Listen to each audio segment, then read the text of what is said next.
Look at the fMRI data on these monitors. In a healthy, active mind, we expect the deep memory and executive function centers to light up as they process information. In these scans, those specific regions are surprisingly quiet.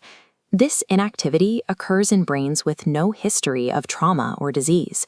It is an adaptation to a lack of use, where the brain minimizes activity in systems that are no longer being regularly engaged.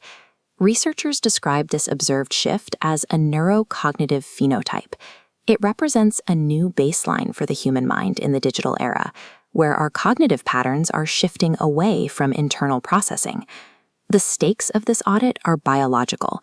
By offloading our reasoning to generative AI, we trigger the brain's neuroplasticity to favor efficiency over retention, a process that could reach into our very neural architecture. Humans have a long history of storing knowledge externally.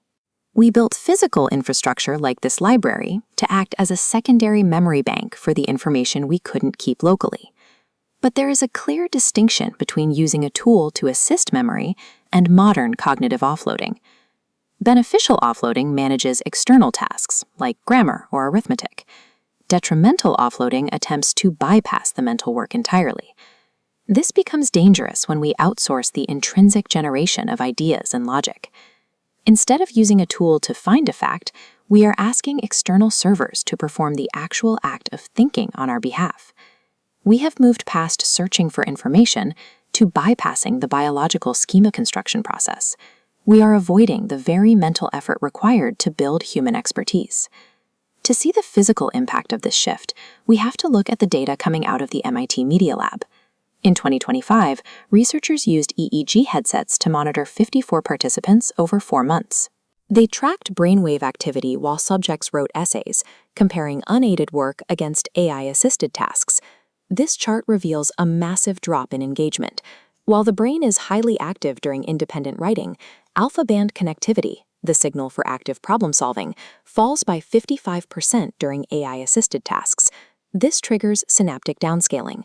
Your hippocampus, a predictive model of the world, relies on memory retrieval to keep neural pathways firing. When AI provides instant answers, the requirement to strengthen connections vanishes, and the brain physically dismantles the network. The data shows that cognitive ease has a physical price. We are trading our internal memory infrastructure for the speed of the tool.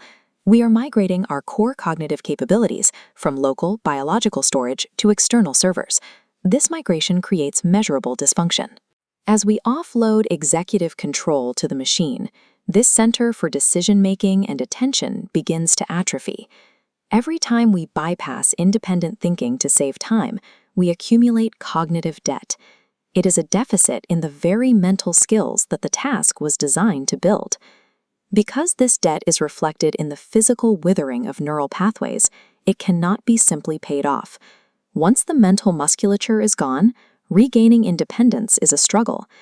This leads to a contradiction. Knowledge workers today appear more productive on paper than ever, yet their internal retention of that work is at an all-time low. This is the performance paradox. While AI drives short-term task execution to record highs, durable, long-term learning is simultaneously flatlining. We have shifted from being the executors of tasks to being their supervisors.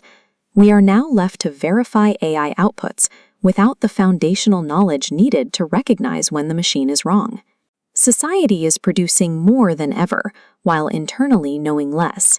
We are maintaining a fragile facade of mastery. What happens to the biological host when the digital connection inevitably drops? There is a clinical vertigo in realizing the modern mind has been rewired to function only when it is logged in. This transition represents a surrender of our internal autonomy. We are losing the ability to think without the support of the interface. The conclusion of the audit is clear. We built the ultimate tool, but in the process, we engineered ourselves into the peripherals.